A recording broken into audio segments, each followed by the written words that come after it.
Fans raved over the arc and talent of Zuko in Avatar: The Last Airbender, and creators hoped they'd give that same energy to Mako in The Legend of Korra. Needless to say, they were wrong. Despite how much Mako as a character is hated, there is no denying the talent that this man has. So, what if Mako and Zuko, in their primes, were pitted against each other? What would that fight look like? More importantly, who would win? You're watching Avatar Discussions, and this is Zuko versus Mako. Something we need to look at before beginning to look into who would win in a fight is how they were trained. Mako was trained in pro bending. He was trained to win. But Zuko, being on the run and hunted for the Avatar all those years, was trained to survive. Keep that in mind during this discussion. 83 years following the mass genocide of the Airbender, Zuko would be born Crown Prince of the Fire Nation. Sadly, Zuko would be overshadowed by his sister, disrespect a general, be burned, and cast away on an endless hunt for the Avatar. Zuko learned so much on his journey. He was tested in his skills and ultimately strengthened his ability. This banishment later showed him how evil his father and the Fire Nation really was. Zuko left behind his life in the palace once again and joined Avatar Aang and taught him to firebend, helping him end the 100-Year War. Following the end of the war, he was able to take his country back and set it on the right track for a better future. 152 years following the genocide of the Airbenders, a firebender named Mako was born. He was the son of a firebending mother and an earthbending father. However, he and his brother were given up as orphans at a very, very young age. This led him to grow up defending himself and his little brother from the heathens of the streets. This would send him into a long spree of criminal work for the Triads of Republic City. With their work in the Triads, their street smarts increased tenfold. Wanting to get out of the thug life, Mako and Bolin joined a pro-bending team, where they would later meet Avatar Korra. Following a relationship, Mako would help Korra save Republic City multiple times. He aided in the defeat of Amon, the takedown of Unalaq, defended the tribes from evil spirits, apprehended Zahir, and put an end to Kuvira and her Earth army. So, is Mako more powerful than Zuko? Or does Zuko take the trophy in this Bender battle?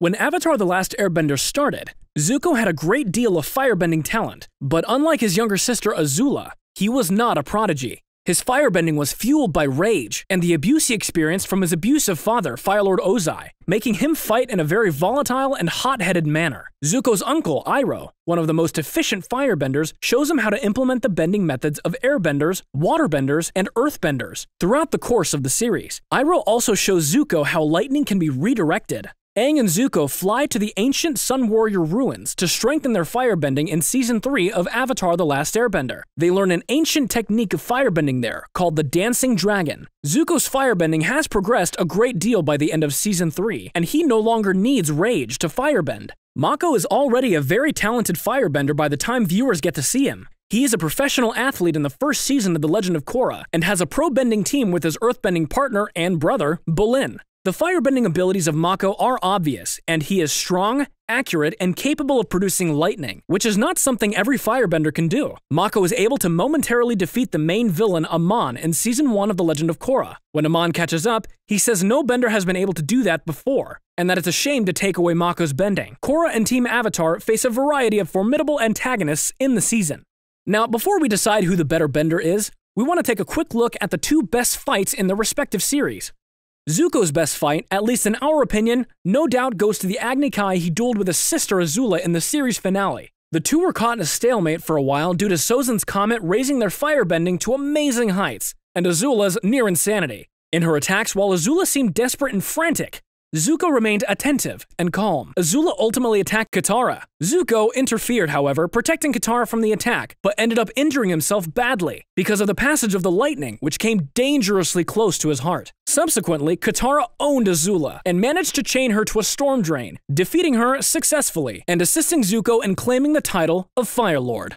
As for Mako, we believe his best fight scene is that between himself and Ming Hua in the 3rd season. In Zahir's team, Ming Hua is the waterbender, and she uses water to replace regular arms to form tentacles and claws. Mako engaged in the rescue effort during the final clash with Zahir in the Badlands and explicitly clashed with Ming Hua. It was, to say the least, a rough fight, and Korra's very life was on the line. Mako suffered until he ended up in an underwater pond, where he was joined by Ming Hua. For her, Mako had a surprise.